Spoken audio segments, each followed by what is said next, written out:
जय हिंद साथियों। तो आइए आज हम लोग क्या करते हैं, न्यूक्लियोलस के बारे में समझते हैं। किसके बारे में समझते हैं? न्यूक्लियोलस के बारे में समझते हैं। ये भी क्या नाम है, साइटोलॉजी का ही एक भाग है न्यूक्लियोलस, जो कहाँ पाया जाता है, केंद्रक में पाया जाता है। क्या नाम है इसका?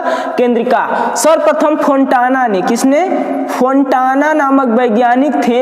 इन्होंने 1781 ईस्वी में केंद्रक के अंदर, किसके अंदर? केंद्रक के अंदर अक्ठो संरचना देख लिए, जिसे इन्होंने न्यूक्लियोलस नाम दे दिया। जैसे कि हमने बताया कि एवरी सेल हैज 3 पार्ट्स। क्या नाम है? प्रत्येक कोशिका के 3 भाग होते हैं। एक होता है, क्या नाम है इसकी, कोशिका भित्ति, दूसरा होता है केंद्रक द्रव्य, तीसरा होता है, क्या नाम है, साइटोप्लाज्म। क्या होता है? साइटोप्लाज्म होता है। तीसरी क्या होता है? साइटोप्लाज्म, यानी कि कोशिका द्रव्य होता है। क्या होता है? कोशिका द्रव्य।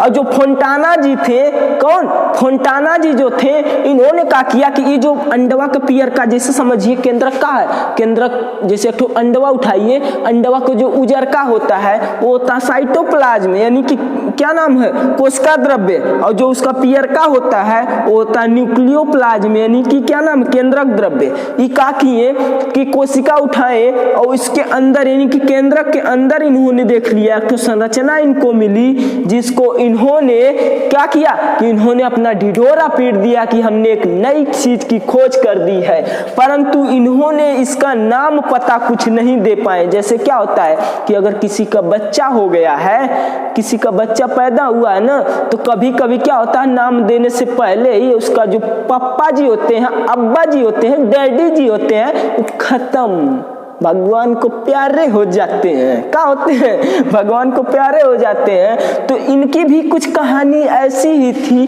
कि इन्होंने अपने बच्चे का, यानी कि जो इन्होंने खोजा था न्यूक्लियोलस, इसका नाम नहीं दे पाए थे। जब नाम नहीं दे पाए थे तो इसके बाद काफी लंबे समय के बाद इनकी बातों को लोग धीरे धीरे भूल रहे थे। काफी लंबे सालों बाद, यानी कि 61 वर्ष बाद एक ठो वैज्ञानिक आए जिनका नाम था बोमेन। क्या नाम था? बोमेन। क्या नाम था? बोमेन नामक एक वैज्ञानिक आए 1840 ईस्वी में। कब आए थे?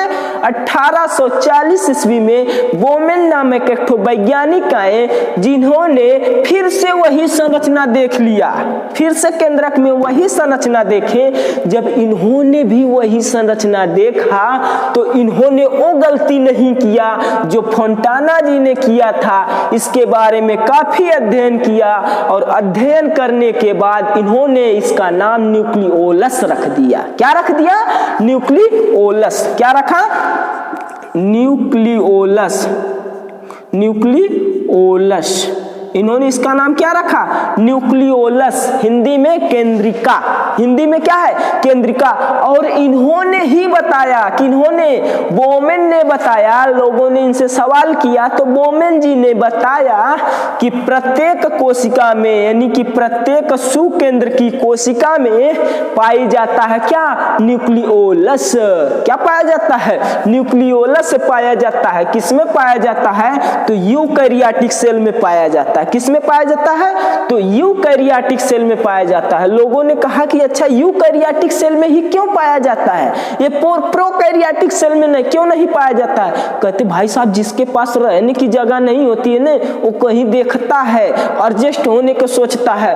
प्रोकैरियोटिक सेल में जो है केंद्रकवा है, इसके ऊपर झिल्लियां नहीं है, इसके ऊपर क्या है, मेम्ब्रेने नहीं है। एक पास जब खुद के घर खुद ना हो तो ये दूसरे के का शरण दे, दूसरे के का शरण दे। ठीक है, तो इन्होंने इस प्रकार समझाया कि जो सुकेंद्र की सेल होती है, इसके ऊपर क्या होती है, पारगम में झिल्ली होती है। और केंद्रिका की एक खासियतें होती है कि ये किसी झिल्ली उल्ली में बंधा नहीं है। क्या है? किसी झिल्ली में नहीं बंधा। कहने का मतलब है कि केंद्रिका के ऊपर कोई मेम्ब्रेन नहीं होती है। कोई मेम्ब्रेन का है? नहीं होती है। ये क्या होता है कि सीधे केंद्रक द्रव्य में होता है। केंद्रक द्रव्य में क्या है? रहता है। सीधे क्या है? केंद्रक द्रव्य में पाया जाता है। इसीलिए प्रोकैरियोटिक सेल, यानी कि अविकसित कोशिका में नहीं पाया जाता है। अविकसित कोशिका में क्या है? नहीं पाया जाता। समझ में आ रहा है ना?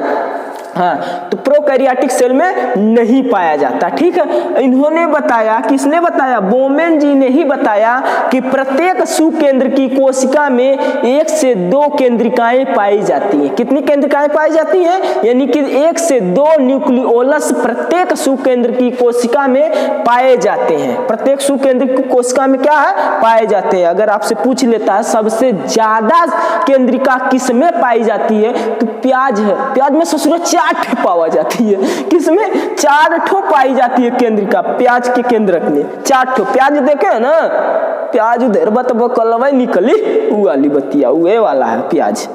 ठीक है, उसमें 4 केंद्रिका पाई जाती है। अब देख लेते हैं केंद्रिका में क्या क्या, न्यूक्लियोलस में क्या क्या होता है। तो न्यूक्लियोलस में जो प्रोटीन होती है ना, वो होता है 85%। 85% भाई साहब केवल प्रोटीन पाई जाती है। किसमें? इसमें न्यूक्लियोलस में। अगर आरएनए की बात करते हैं तो इसमें आरएनए 10% पाया जाता है और डीएनए पाया जाता है 5%। कितना परसेंट? 5%। यानी कि 10 5 15 85 क्या हो गया? 100%। यानी कि 3 चीजें पाई जाती है। किसमें? न्यूक्लियोलस में। किसमें पाई जाती है? न्यूक्लियोलस में। ठीक है।